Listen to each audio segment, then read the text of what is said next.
Welcome to day 2 at Chikmagalur. ಸ್ವಲ್ಪ tired ಆಗಿದ್ದರಿಂದ morning ಎದ್ದೊಳೋದು ಸ್ವಲ್ಪ ಲೇಟ್ ಆಯಿತು. ಸೊ ಮಾರ್ನಿಂಗ್ ಎಲ್ಲ ಎದ್ದು ನಾವು ಫ್ರೆಶ್ ಅಪ್ ಆಗಿ ರೂಮ್ ಚೆಕ್ಔಟ್ ಮಾಡೋಷ್ಟರಲ್ಲಿ 10:30 ಆಗಿತ್ತು.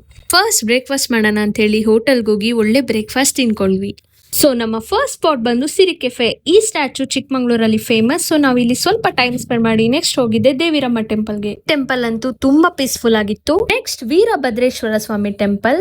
ನಾವು ಹೋದಾಗ ಫಾಲ್ ಸ್ವಲ್ಪ ಕಡಿಮೆ ಇತ್ತು, ಸೊ ಸ್ವಲ್ಪ ಡಿಸಪಾಯಿಂಟ್ ಆಯ್ತು. ಒಂದ್ ವಿಶ್ ಇತ್ತು ಮಳೆ ಬರ್ಬೇಕಂತ. ಸೊ ಫೈನಲಿ ಮಳೆ ಕೂಡ ಬಂತು, ಅದನ್ನು ಎಕ್ಸ್ಪೀರಿಯನ್ಸ್ ಮಾಡಿದ್ವಿ.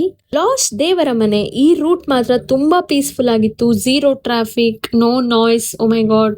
ಟಾಪ್ ರೀಚ್ ಆದ್ಮೇಲೆ ಫುಲ್ ಫಾಗ್ ಕವರ್ ಆಗ್ತಿತ್ತು. ಲಿಟ್ರಲಿ ಕ್ಲೌಡ್ಸ್ ಮಧ್ಯ ನಿಂತಿರೋ ತರ. ಈವ್ನಿಂಗ್ 6 ಆದ್ರೂ ಕೂಡ ಅರ್ಲಿ ಮಾರ್ನಿಂಗ್ ತರ ಫೀಲ್ ಆಗ್ತಾ ಇತ್ತು. ಫೈನಲಿ ಸನ್ಸೆಟ್ ಕೂಡ ಎಂಜಾಯ್ ಮಾಡ್ಕೊಂಡು ನಾವು ಹೊಟ್ವಿ. ಚಿಕ್ಕಮಂಗ್ಳೂರ್ ಪ್ಲಾನ್ ಮಾಡಿದ್ರೆ ಡೆಫಿನೆಟ್ಲಿ ನೀವು ಈ ಪ್ಲೇಸ್ ನ ವಿಸಿಟ್ ಮಾಡಿ. It's totally worth it.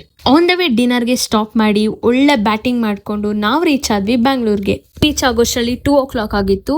ಇದಾಗಿತ್ತು ನನ್ನ Chikmagalur vlog. Thanks for watching. Bye.